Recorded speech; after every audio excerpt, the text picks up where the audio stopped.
하나님의 말씀은 베드로전서 1장 1절에서 12절까지 말씀입니다. 베드로전서 1장 1절에서 12절까지의 말씀 함께 읽도록 하겠습니다. 시작. 예수 그리스도의 사도 베드로는 본도, 갈라디아, 갑바도기아, 아시아와 비두니아에 흩어진 나그네 곧 하나님 아버지의 미리 하심을 따라 성령이 거룩하게 하심으로 순종함과 예수 그리스도의 피 뿌림을 얻기 위하여 택하심을 받은 자들에게 편지하노니 은혜와 평강이 너에게 더욱 많을지어다. 우리 주 예수 그리스도의 아버지 하나님을 찬송하리로다. 그의 많으신 긍휼대로 예수 그리스도를 죽은 자 가운데서 부활하게 하심으로 말미암아 우리를 거듭나게 하사 산 소망이 있게 하시며 썩지 않고 더럽지 않고 쇠하지 아니하는 유업을 있게 하시나니 곧 너희를 위하여 하늘에 간직하신 것이라. 너희는 말씀이 나타나기로 예비하신 구원을 얻기 위하여 믿음으로 말미암아 하나님의 능력으로 보호하심을 받았느니라. 그러므로 너희가 이제 여러 가지 시험으로 말미암아 잠깐 근심하게 되지 않을 수 없으나 오히려 크게 기뻐하는도다. 너희 믿음의 확실함은 불로 연단하여도 없어질 금보다 더 귀하여 예수 그리스도께서 나타나실 때에 칭찬과 영광과 존귀를 얻게 할 것이니라. 예수를 너희가 보지 못하였으나 사랑하는도다. 이제도 보지 못하나 믿고 말할 수 없는 영광스러운 즐거움으로 기뻐하니 믿음의 결국 곧 영혼의 구원을 받음이라.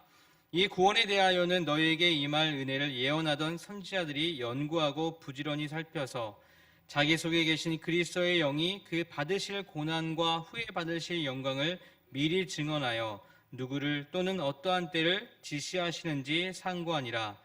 이 섬긴 바가 자기를 위한 것이 아니요 너희를 위한 것임이 계시로 알게 되었으니 이것은 하늘로부터 보내신 성령을 힘입어 복음을 전하는 자들로 이제 너희에게 알린 것이요 천사들도 살펴보기를 원하는 것이니라. 아멘.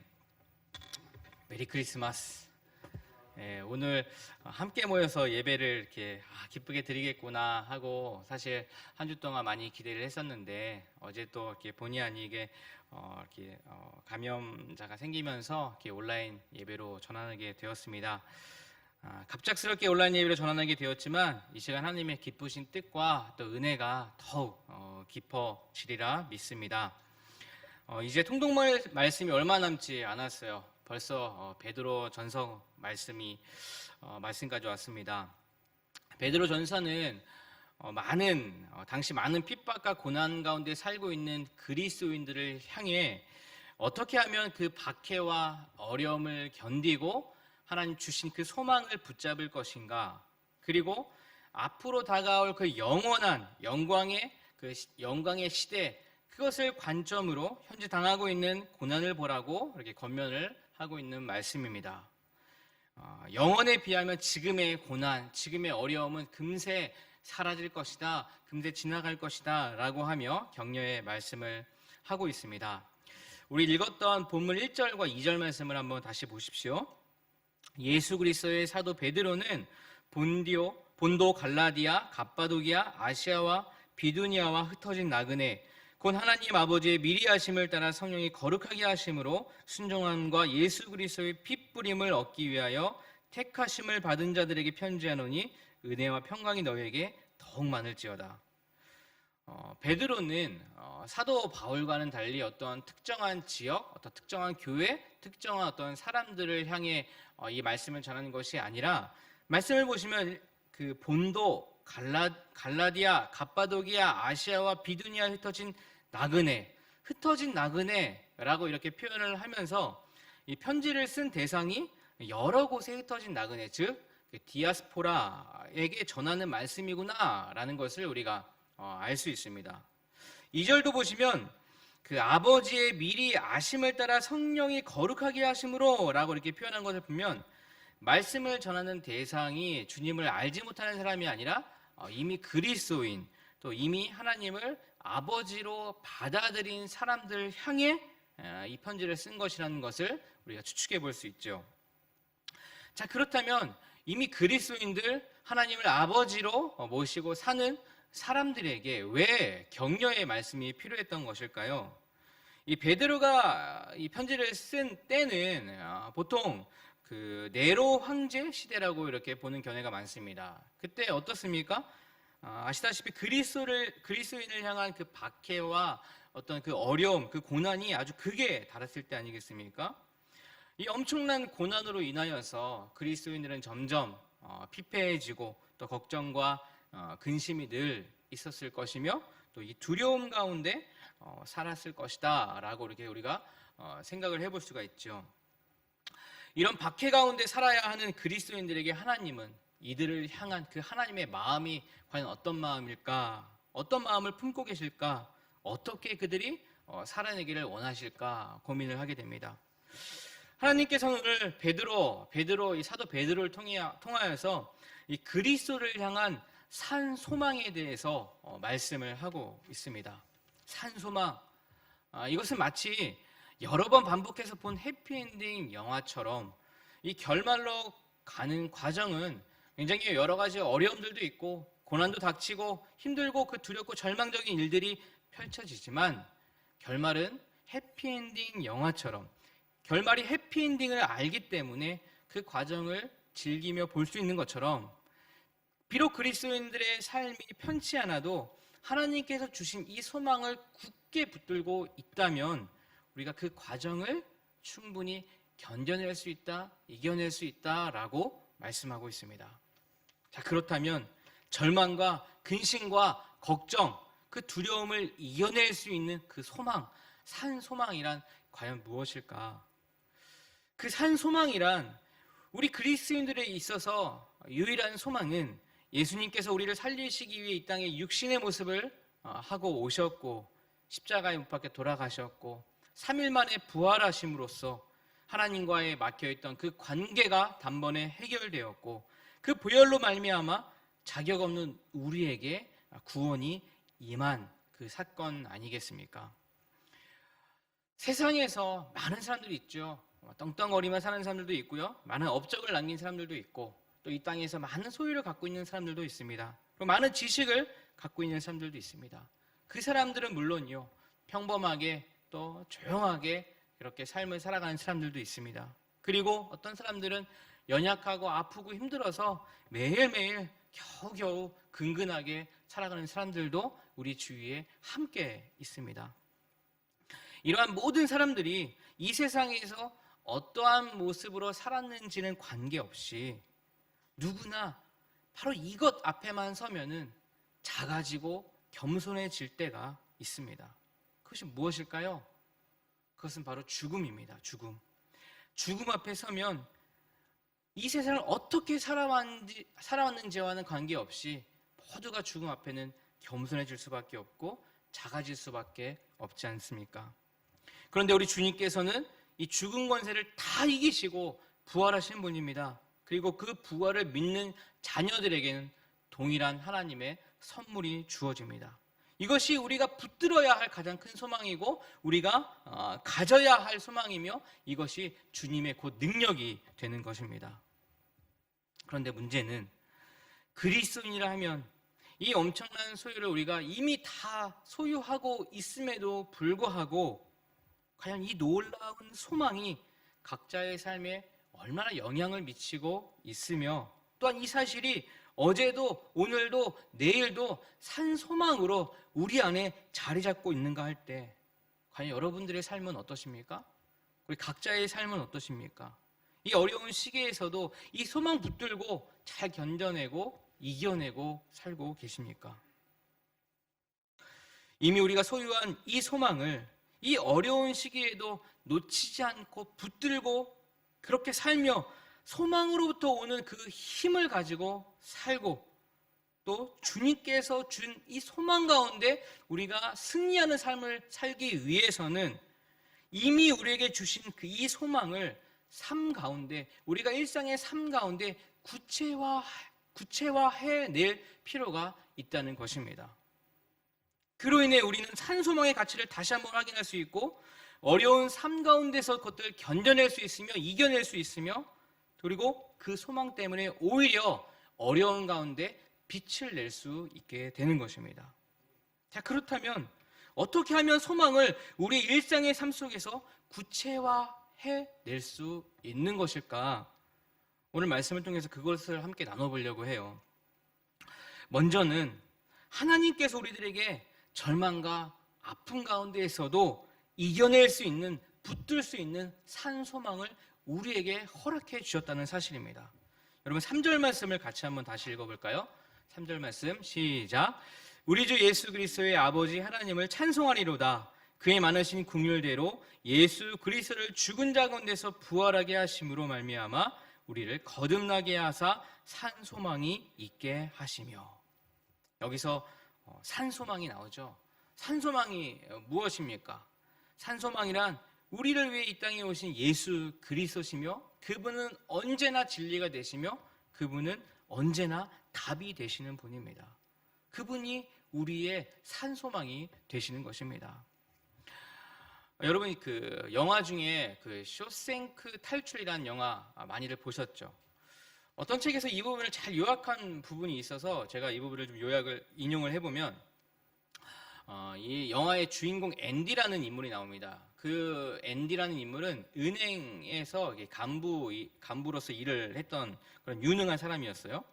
근데 불행하게도 아내가 불륜을 저지르고 또 그 더 불행한 것은 이 불륜을 저지른 아내와 그의 정부가 살해가 되는데 본인이 죽이지 않았는데 그 살해했다는 어떤 누명을 쓰고 종신형을 받고 감옥에 갇히게 됩니다.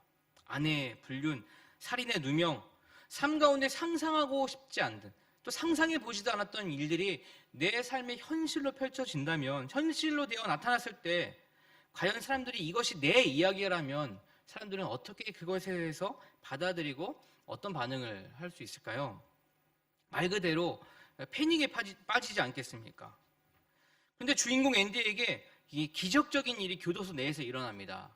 어떤 일이냐면은 그 아내와 그 정부의 진짜 살인범을 교도소 내에서 우연찮게 만나게 돼요. 마치 그 희망의 그 끈이 생긴 거죠. 근데 그가 은행에서 일한 경험을 살려서 이 교도소 소장이 굉장히 나쁜 사람인데 그 사람이 이렇게 불법 자금을 계속 마련하고 있었어요. 근데 그 은행에 일해서 일했던 것을 살려서 그 사람 어떤 불법 자금을 관리해주는 일들을 계속 했었습니다. 이 권력을 가진 그 소장은요, 진짜 살인범을 알게 되었지만 그에게 있어서 그 진짜 살인범은 그냥 장애물밖에 되지 않았던 거예요. 앤디에게 있어서는 유일한 소망이었지만 소장에게 있어서는 장애물밖에 되지 않았기 때문에 그 소장은 사고로 위장해서 그 진짜 살인범을 교도소 내에서 죽여버리고 그리고 그 사실을 은폐해버립니다. 이 실오라기 같던 희망의 끈이 사라진 주인공 앤디는 이후 어떻게 되었을까요? 영화를 많은 분들이 보셔서 알겠지만 결과적으로는 그는 감옥을 탈출했어요. 수감 생활을 하는 중에 자기가 살고 있는 그 방에 있는 벽을 어떻게 만졌는데 그 벽이 못 같은 거로 이렇게 살살살 긁으니까 허물어 내리는 것을 발견하게 되고 그는 오랜 세월 동안 그것을 계속해서 조금씩 벽을 파냈고 드디어 때가 되어 탈출에 성공을 하게 됩니다. 앤디는 그 탈출이라는 소망을 붙들었어요. 그리고 그는 그 소망을 소유했습니다. 그리고 그 소망을 소유한 것뿐만 아니라 그것을 교도소 내에서의 삶에서 점점 구체화해 나가는 것을 볼 수가 있어요. 어떤 일이 있었습니까? 교도소 내에서 이 자유에 대한 도전, 바깥에 앞으로 다가올 그 자유에 대한 도전을 교도소 내에서 해보기 시작합니다. 예를 들어서 간부와 협의를 한 다음에 그 교도소 그 수감자들에게 아주 시원한 음료수를 이렇게 주기도 하고요. 교도소 내에서 도서관을 막 중축하기도 합니다. 사실 말도 안 되는 일이죠.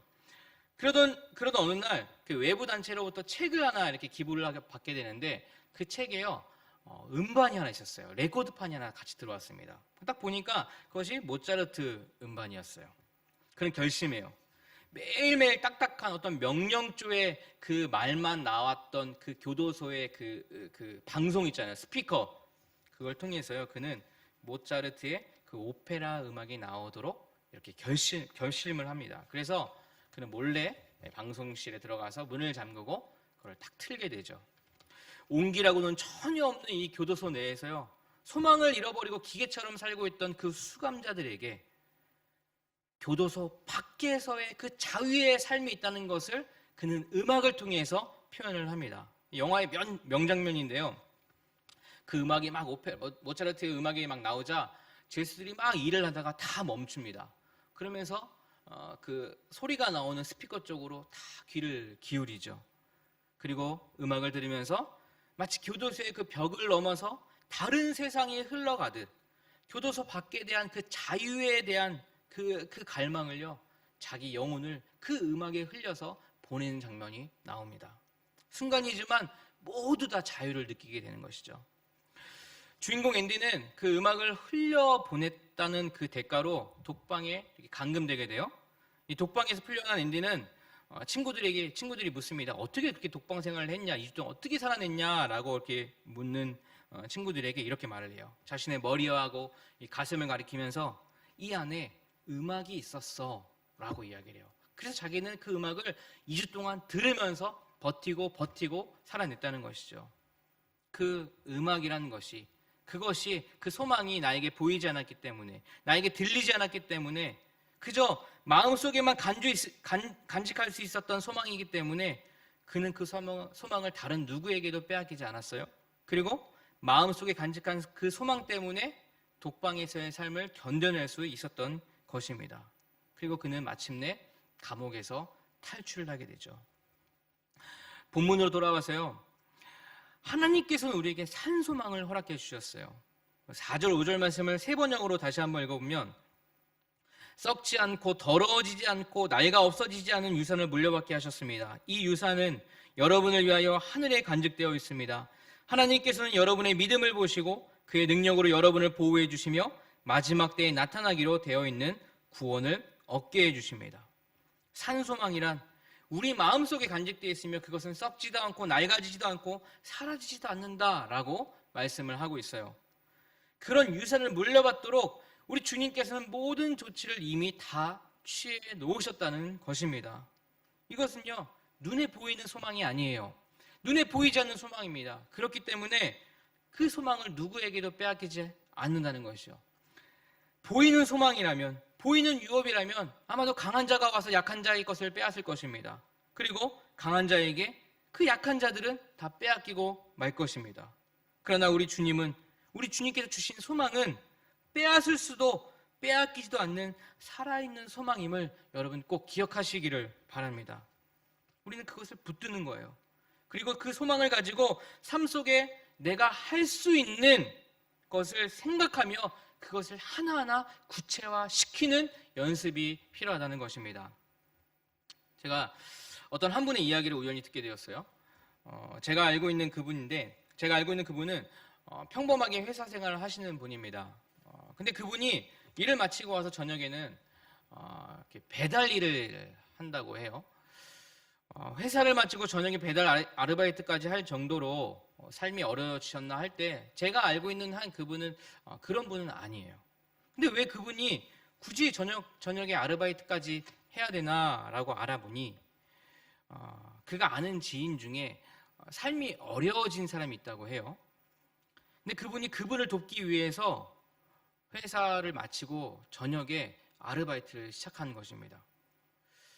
누군가를 돕기 위해서 자신의 휴식을 줄이고 누군가를 좀 돕기 위해서 땀을 흘리고 시간을 들이고 그래서 거기서 얻은 그 수입을 가지고 누군가에게 힘이 되었을 때 여러분 이것이 정말 일상 속에서 소망을 가진 사람들, 일상 속에서 하나님의 사랑을 아는 사람이 그 사랑을 구체화하며 그 소망을 구체화하며 사는 삶이 아니겠습니까? 그런데 그 마음을 사실 우리 크리스찬들은 대부분 가지고 있을 거예요.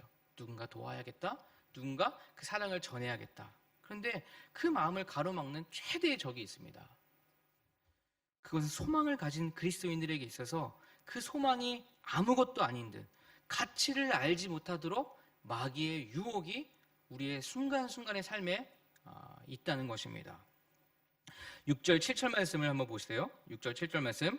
그러므로 너희가 이제 여러 가지 시험으로 말미암아 잠깐 근심하게 되지 않을 수 없으나 오히려 크게 기뻐하는도다.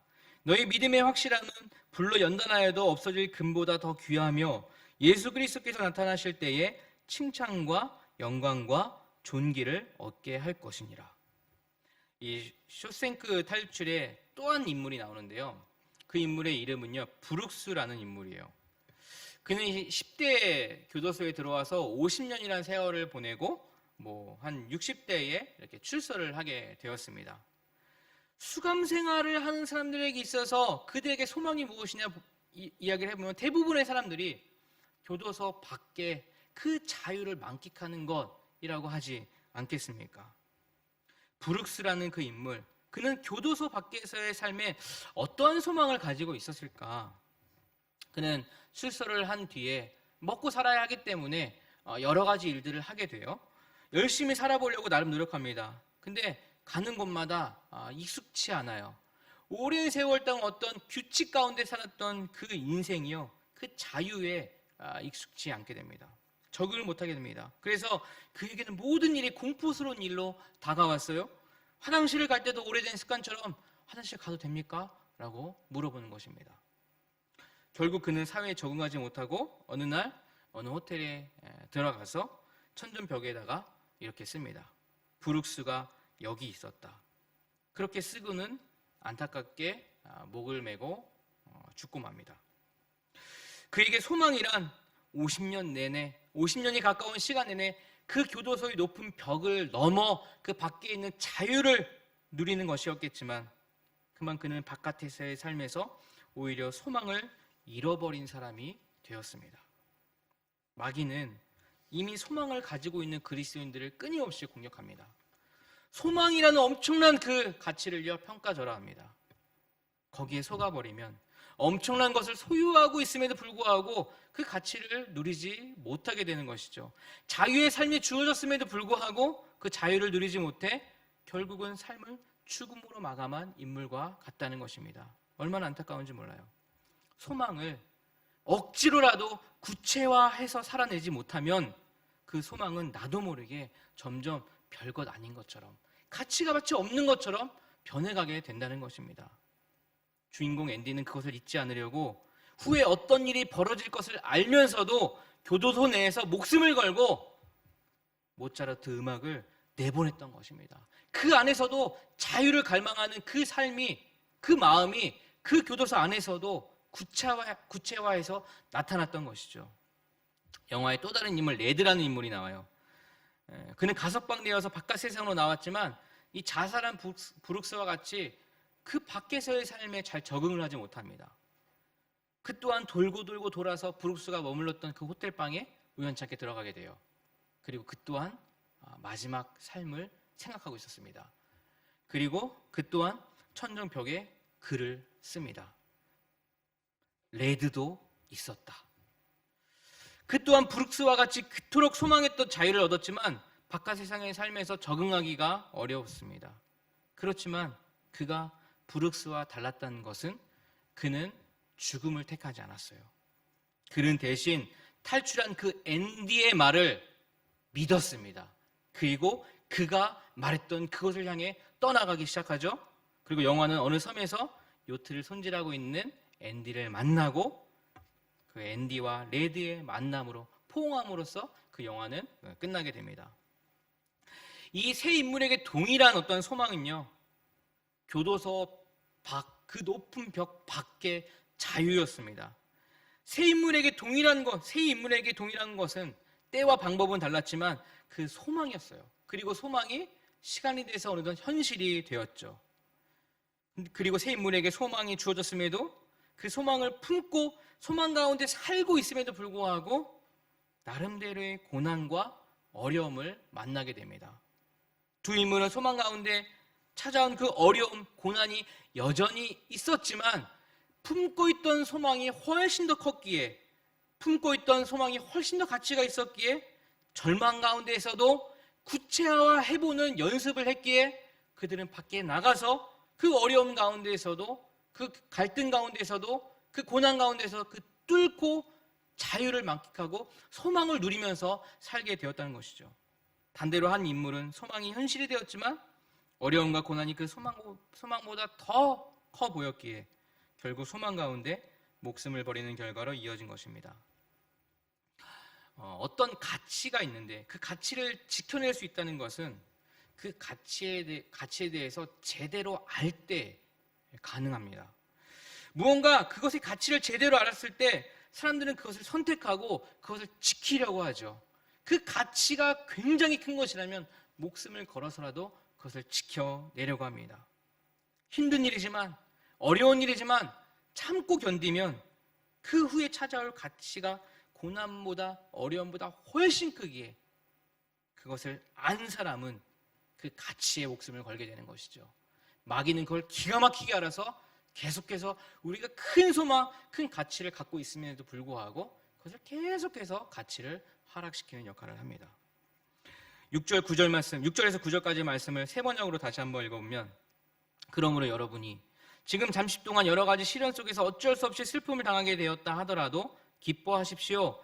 하나님께서는 여러분의 믿음을 단련하셔서 불로 단련하지만 결국 없어지고 마는 금보다 더 귀한 것이 되게 하시며 예수 그리스도께서 나타나실 때 여러분에게 칭찬과 영광과 존귀를 얻게 해주십니다. 여러분은 그리스도를 본 일이 없으면서 사랑하며 지금 그를 보지 못하면서도 믿으며 말로 다 표현할 수 없는 즐거움과 영광을 누리면서 기뻐하고 있습니다. 여러분은 믿음의 목표, 곧 여러분의 영혼의 구원을 받고 있는 것입니다. 여러분, 주님께서는 소망 가운데 찾아온 어려움, 소망 가운데 찾아온 그런 고난을요, 그냥 시간이 지나면, 때가 되면 그냥 어쩌면 거쳐가야 할 과정으로 보지 않으세요. 우리 주님은 기억하십니다. 하나님께서는 고난 가운데 우리의 믿음을 단련시켜서 금보다 더 귀한 것이 되게 해주십니다. 여러분, 우리가 그 가치를 안다면 한번 견뎌내 볼 수 있지 않겠습니까? 한번 해볼 수 있지 않겠습니까? 그리고 결국은 주님을 통해서 칭찬과 영광과 존귀를 얻게 주신다 약속하십니다. 8절을 다시 보십시오. 여러분은 그리스도를 본 일이 없으면서도 사랑하며 지금 그를 보지 못하면서도 믿으며 말로 다 표현할 수 없는 즐거움과 영광을 누리면서 기뻐하고 있습니다. 이것이 무슨 말씀입니까? 이미 산 소망에 우리가 살고 있다는 건, 이미 산 소망을 소유하고 있다는 것을 말씀하고 있는 것입니다. 여러분, 이것을 기억해야 합니다. 그렇다면 어떻게 산 소망을 삶에서 구체화해낼 수 있는 것인가? 그것은 마치 영화의 주인공처럼 문을 잠그고 그 안에서 자유를 누리기 위해 앞으로 다가올 고난을 알고 있음에도 불구하고 그 모차르트의 음악을 스피커로 내보냄으로써 더 큰 소망이 있기에 그것을 기꺼이 감당하는 그 일과 비슷합니다. 사랑하는 여러분, 여러분들은 그 엄청난 소망을 이미 소유하고 계신데 그 소망을 가지고 어떻게 살기를 원하십니까? 어떻게 그 소망을 우리의 삶 가운데 구체화해 시키시기를 원하십니까? 삶에서 그 소망을 구체화해 내면 낼수록 그 소망은 더 큰 가치가 될 것입니다. 더 좋은 것이 될 것입니다. 더 담대해질 것이고 더 기쁨을 누리게 될 것입니다. 예수 그리스도가 이 땅에 오셔서 우리에게 산 소망을 주시고 그분은 여전히 살아계십니다. 여전히 살아계신 분이 우리에게 소망을 주셨기 때문에 여전히 산 소망이 되는 것입니다. 여러분, 이번 주도 그런 산 소망을 가진 자로서, 이미 엄청난 가치를 소유한 자로서 그 가치를, 그 소망을 삶 가운데, 일상생활 가운데 하나씩 구체화해 내 보십시오. 분명 더 큰 감격 가운데 사실 수 있을 것입니다. 다가온 소망의 현실을 지금의 삶부터 준비해내서 그 삶을 마음껏 누리는 저와 여러분 되시기를 기도합니다. 기도하겠습니다. 하나님 아버지, 우리는 이미 엄청난 가치의 산 소망을 소유한 사람들입니다. 그 소망을 누리기 위해선 우리의 삶에서 하나하나 구체화해 시킬 필요가 있습니다. 각자의 삶 중에 주님 주신 음성으로 말미암아 순종하고 도전하여서 하나님 그 기쁨이 배가 되고 그 소망이 더 큰 감격이 될 줄 믿습니다.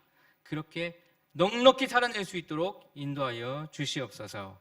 감사드리며 예수님의 이름으로 기도합니다. 아멘.